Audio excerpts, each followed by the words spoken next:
అందరికీ నమస్కారం. Telugu life story వింటున్న ప్రతి ఒక్కరికి థ్యాంక్ యూ సో మచ్.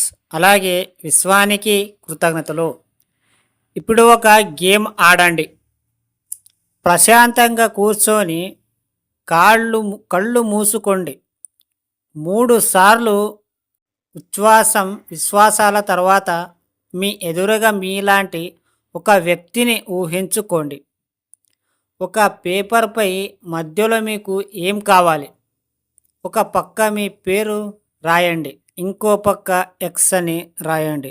మంచి ఇల్లు, మీ పేరు క్రింద రాయండి. అలా డబ్బు ఎంత కావాలి? బంగారం, హోదా, మంచి కారు, పదవి ఎలా ఉండాలనుకుంటున్నారు? ఏ రకమైన బిజినెస్లు చెయ్యాలనుకుంటున్నారు? ఒక్కొక్క బిజినెస్లో మీ ఆఫీస్, మీ ఫ్యాక్టరీ ఏరియా ఎంత ఉండాలి? వర్కర్స్, మీరు తయారు చేసే ప్రోడక్ట్స్ మీ కుటుంబం సభ్యులకు అంత వివరాలు. అది పూర్తి అయినాక మీరు కోరుకుంటున్న లాభాలు ఎంత? మొత్తం రాయండి. మీకు మీరు ఒంటరిగా కూర్చొని రాయండి, ఎవరికి చెప్పొద్దు. అయిందా? ఇప్పుడు ఎక్స్ క్రింద అలాగే వ్రాయండి. మీ పేరు కింద వ్రాసిన వాటిని కొట్టేయండి. ఇప్పుడు ఎక్స్ కిందివి మాత్రమే మీవి. ఆ ఎక్స్ మీ యొక్క మారిన ప్రతి రూపం. ఎందుకంటే ఐఎమ్ రిచ్ అన్నప్పుడు మీరు రిచ్ కాదు.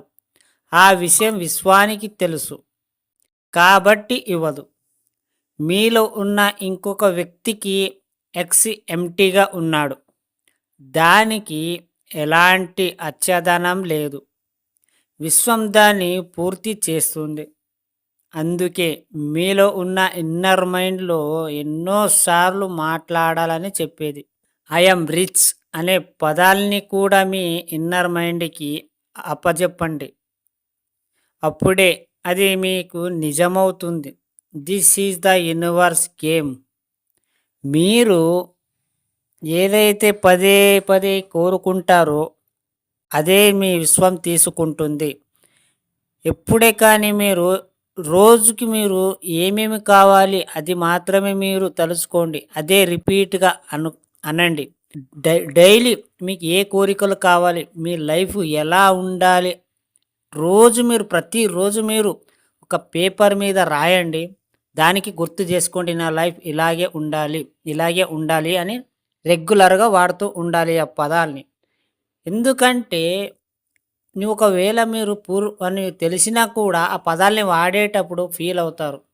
మంచిగా రిచ్ అని కలలు కనండి. అప్పుడే మీకు ఆ విశ్వం మీకు సహకరిస్తుంది. మీరు అనుకున్నదే సాధిస్తారు.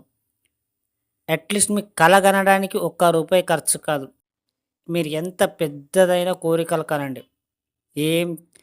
ఎవ్వరేమనుకున్నా మీ విషయాల్ని ఎవ్వరికి చెప్పొద్దు. సీక్రెట్. సక్సెస్ అయ్యేంత వరకు ఎవరికి చెప్పొద్దు. అర్థమైందా? విశ్వానికి కృతజ్ఞతలు ఈ స్టోరీ విన్న ప్రతి ఒక్కరికి.